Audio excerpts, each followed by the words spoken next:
96 রানে অপরাজিত। Short ball, আস্তে করে লেগ গ্লান্স করেছেন, বল যাচ্ছে ডিপ মিড উইকেটের দিকে, আবারও দ্বিতীয় রান নেওয়ার ইচ্ছা, কিন্তু না, একটি রান নিয়ে সন্তুষ্ট থাকলেন এবারে শান্ত। নতুন ওভারে প্যাভিলিয়ন প্রান্ত থেকে এসছেন ম্যাকব্রায়ান, সামনে শান্ত, রক্ষণাত্মক ফরওয়ার্ড খেললেন, এই বলে রান হবে না, পেয়ে যাবেন একটি।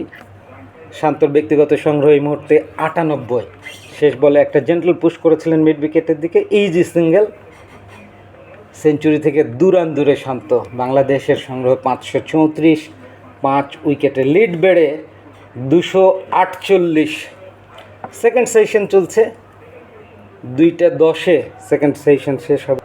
অন সাইডে লং অন, মিড উইকেট এবং ডিপ ফাইন লেগ সীমানার বাইরে আসছেন ম্যাকব্রায়ান। শান্ত প্রস্তুত, ফরওয়ার্ড ডিফেন্সিভ শটস খেলেছেন, কোনো ঝুঁকি নেননি। 98 রানে অপরাজিত থাকা নাজমুল হোসেন আয়ারল্যান্ড। পরের বল নিয়ে আসছেন ম্যাকব্রায়ান, সামনে শান্ত, আবারও রক্ষণাত্মক খেলেছেন, এজ লেগে বলটা ফাঁকা জায়গায় ছিল, একটা সিঙ্গেল হতো, কিন্তু মিরাজ প্রপারলি রেসপন্ড করেননি সময় মতো, সো আরও একটা ডট বল। শান্ত ঝোলানো বল, আবারও কপি বুক ফ্যাশনে রক্ষণাত্মক খেললেন, এই বলেও রান পাবেন না। এই মুহূর্তে ম্যাকব্রায়ানের বিপক্ষে খেলছেন শান্ত, ফরওয়ার্ড ডিফেন্সিভ শট খেললেন, আবারও রান নেওয়ার সুযোগ হলো না।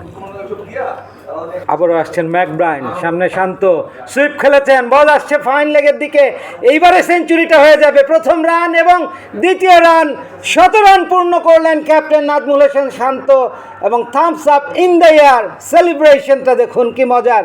অভিনন্দন নাজমুল হোসেন শান্ত। মাহমুদুল হাসান জয়ের পর একই ইনিংসে বাংলাদেশের দ্বিতীয় ব্যাটার ক্যাপ্টেন নাজমুল হোসেন শান্ত শতক হাঁকিয়ে বাংলাদেশের রান উৎসবে যোগ দিলেন। ড্রেসিং রুমে প্রত্যেকটি সদস্য দাঁড়িয়ে শান্তর এই সেঞ্চুরি ইনিংসকে করতালির শুভেচ্ছায় অভিনন্দন জানালেন।